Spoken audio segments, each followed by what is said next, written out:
கர்த்தருடைய பரிசுத்த நாமத்திற்கு ஸ்தோத்திரம் உண்டாவதாக. கர்த்தராகிய இயேசு கிறிஸ்துவின் நாமத்தில் உங்களுக்கு கிருபையும் சமாதானமும் உண்டாவதாக. இந்த நாளுக்குரிய தியானத்திற்கான தேவ வார்த்தை பிரசங்கி அதிகாரம் 5 வசனம் 7. அநேக சொப்பனங்கள் மாயையாயிருப்பது போல அநேக வார்த்தைகளும் வியர்த்தமாயிருக்கும். ஆகையால் நீ தேவனுக்கு பயந்திரு.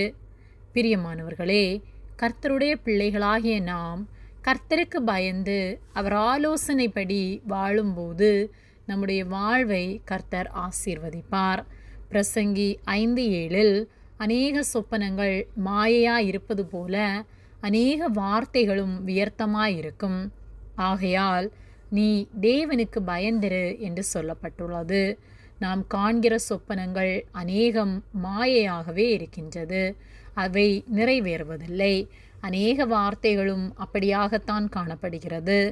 மனிதன் நம்மை சமாதானப்படுத்தும்படியாக அநேக வார்த்தைகளை பேசலாம். ஆனால் அது நிறைவேறுமா என்றால் நம்மால் உறுதியாக சொல்ல முடியாது.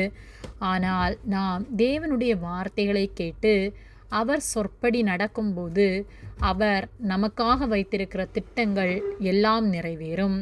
அவருடைய வாயின் வார்த்தைகள் ஒன்றும் பொய்யாய் போவதில்லை.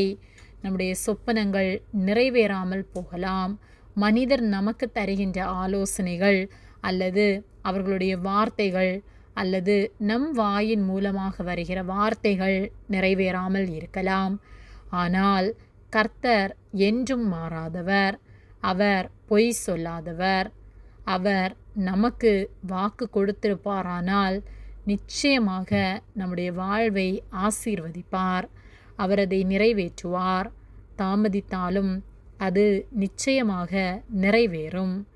அவருக்கு காத்திருந்து அவர் ஆலோசனையின்படி வாழும்போது நாம் ஒருபோதும் வெட்கப்பட்டு போவதில்லை.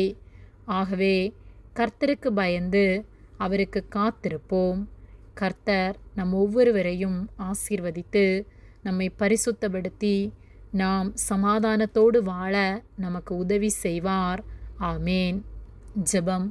எங்களை அதிகமாக நேசித்து வழிநடத்தி வருகிற எங்கள் அன்பின் பரிசுத்த பிதாவே, இந்த நாளையும் நாங்கள் காணும்படியாக நீர் எங்களுக்கு ஜீவனை தந்து தயவு பாராட்டி எங்களை பாதுகாத்து எங்களை பராமரிக்கிற உம்முடைய அன்பிற்காக நாங்கள் உமக்கு நன்றி செலுத்துகின்றோம். நாங்கள் தியானித்த வார்த்தையின்படியே உமக்கு உண்மையாய் ஒவ்வொரு நாளும் உமக்கு பயந்து உம்முடைய வார்த்தைகளை கேட்டு அதன்படி நடக்க எங்களுக்கு நீர் உதவி செய்யும்படியாய் ஜெபிக்கின்றோம். எங்களோடு கூட இருந்து எங்களை தாங்கி நடத்துவதற்காக நன்றி செலுத்துகின்றோம். இயேசுவின் மூலம் ஜெபிக்கின்றோம் பிதாவே. ஆமேன். கர்த்தர் உங்களை ஆசீர்வதிப்பாராக.